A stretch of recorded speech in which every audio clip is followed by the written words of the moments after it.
मेरा नाम सनीउर रहमान है और मैं बांग्लादेश से हूँ। ज्यादातर लोग मुझे वीडियो ब्लॉगर और कार्टूनिस्ट के हिसाब से जानते हैं। मैं एक एक्स मुस्लिम हूँ। मैं अपने आप को इंसान बताता हूँ और मेरा धर्म इंसानियत है। मैं ज्यादातर जितना भी वीडियो अपलोड करता हूँ वो सारे बंगाली में होते हैं, क्योंकि मेरा जितना भी ऑडियंस वगैरह है सारे बांग्लादेश और कलकत्ता से है, यानी बांग्ला समझने वाले। ये वीडियो मैं हिंदी में इसलिए बना रहा हूँ क्योंकि ये प्रॉब्लम सिर्फ बांग्ला बोलने वालों के नहीं, पूरे हिंदुस्तान के लिए है। पूरे हिंदुस्तान को बताने के लिए मुझे ये हिंदी में बोलना पड़ रहा है। मसला ये है कि मैं काफी दिन से सोशल नेटवर्किंग साइट, फिर यूट्यूब, फिर कई सारे न्यूज पोर्टल जो है उसमें मैं देख रहा हूँ कि 3 तलाक वगैरह, मुस्लिम पर्सनल लॉ बोर्ड, इसके ऊपर बहस चल रहा है। तो सबसे मजेदार चीज मैंने ये नोटिस किया, ये जो मुस्लिम पर्सनल लॉ बोर्ड है वो ज्यादातर औरतों को घेर के ही लॉ बनाया गया है, यानी औरतों को कैसे यूज किया जाए, औरतों को कैसे हम स्लेव बना के रख सकते हैं। इंडियन कॉन्स्टिट्यूशन जो है उसमें सबसे मजेदार चीज ये है कि अगर कोई खून करता है तो उसको खूनी कहा जाता है, वो मुस्लिम हो, हिंदू हो, कोई भी रिलीजन से हो। लेकिन शादी करने जाए कोई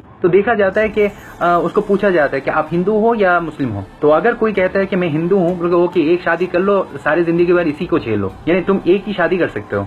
लेकिन अगर कोई मुस्लिम जाता है कि मैं शादी करना चाहता हूँ, बोलो ओके आज एक कर लो और बाकी 3 बाद में आके करके जाना। और मजे का बात यह है कि अगर कोई मुस्लिम अपने औरत को तलाक देना चाहता है, सिर्फ ये बोलने का देरी है तलाक तलाक तलाक, 3 बार तलाक बोल दिया, वो औरत गया, वो मेरा वाइफ है ही नहीं, उसको मैं जानता नहीं, और उसका जो सिक्योरिटी मनी वगैरह है वो देने का जरूरत नहीं है। लेकिन अगर कोई हिंदू अगर अपने औरत को डिवोर्स देना चाहे तो उसको लॉ के थ्रू, इंडियन कॉन्स्टिट्यूशन के थ्रू में जाना पड़ेगा। मुस्लिम पर्सनल लॉ बोर्ड जो है उसमें सिर्फ ये शादी वगैरह का मसला क्यों है, यानी सिर्फ शादी को घेर के क्यों ये लॉ बनाया गया है। शरिया लॉ अगर एस्टैब्लिश करना चाहते हो तो सारे लॉ को इंक्लूड करो ना। यानी ऐसा होना चाहिए कि एक हिंदू अगर खून करता है तो इंडियन कॉन्स्टिट्यूशन के हिसाब से उसको पनिशमेंट दिया जाए। अगर मुस्लिम अगर खून करता है तो उसके वो इस्लामिक शरिया लॉ के हिसाब से उसका गला काटा जाए। अगर कोई चोरी करता है, अगर वो मुस्लिम है तो उसका हाथ काट दिया जाए। ये भी इंक्लूड होना चाहिए मुस्लिम पर्सनल लॉ बोर्ड में। अगर कोई मर्द या औरत पकड़ा जाता है कि वो इलीगल सेक्स कर रहा है किसी के साथ, तो इस्लामिक शरिया लॉ के हिसाब से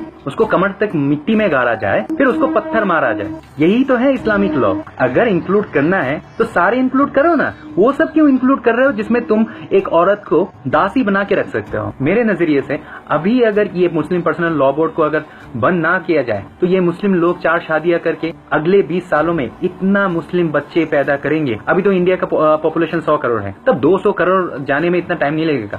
उस 200 करोड़ आबादी में तब हिंदू लोगों को माइनॉरिटी बोला जाएगा, क्योंकि हिंदू लोग तो एक ही शादी कर रहे हैं, क्योंकि एक ही वाइफ से सिर्फ एक ही बच्चा अगर हर साल पैदा हो तो उसको 12 साल लगता है 12 बच्चे पैदा करने के लिए। लेकिन 4 शादियां करके एक मुस्लिम फैमिली में 12 बच्चा पैदा करने में सिर्फ 3 साल लगते हैं। तो 20 सालों में हिंदुओं को माइनॉरिटी बनाने में इतना टाइम नहीं लगेगा। तो मेरा सजेशन ये है, अगर शरिया लॉ अगर एस्टैब्लिश करना है तो सिर्फ औरतों को घेर के नहीं, औरतों को यूज करने के लिए नहीं, सारे शरिया लॉ मुस्लिम पर्सनल लॉ बोर्ड में शामिल करो। जैसे खून हुआ तो गला काटो, चोरी किया तो हाथ काटो, इलीगल सेक्स किया तो कमर तक उसको गाड़ के पत्थर मारो। या तो हिंदुस्तान में जिस तरीके से ये मुस्लिम पर्सनल लॉ बोर्ड लीड कर रहा है उस हिसाब से हिंदू पर्सनल लॉ बोर्ड भी होना चाहिए, क्रिश्चियन पर्सनल लॉ बोर्ड भी होना चाहिए, सिख पर्सनल लॉ बोर्ड भी होना चाहिए, एथिस्ट पर्सनल लॉ बोर्ड भी होना चाहिए। अगर दूसरे रिलीजन का फॉलोअर्स को पर्सनल लॉ बोर्ड बनाने का कोई परमिशन नहीं मिलता तो मुस्लिमों को भी पर्सनल लॉ बोर्ड चलाने का कोई परमिशन नहीं देना चाहिए। मैं सनीउर रहमान सारे भारतवासियों के सामने गुजारिश करना चाहता हूँ, आप लोग प्लीज ये मुस्लिम पर्सनल लॉ बोर्ड को बैन करने के लिए आवाज उठाएं, क्योंकि शरिया लॉ 1400 साल पुराना है। ये मॉडर्न सोसाइटी के लिए नहीं है। शरिया लॉ जाहिल अरबों के लिए था, ये हिंदुस्तान के लिए नहीं बनाया गया था। शरिया लॉ 1400 साल पुराना है। वो 1400 साल पुराना लॉ को 2016 में एस्टैब्लिश करना पागलपन है। मुस्लिम लॉ बोर्ड को बैन करें। और सारे हिंदुस्तानियों की तरह मैं भी बोलना चाहता हूँ, जय हिंद।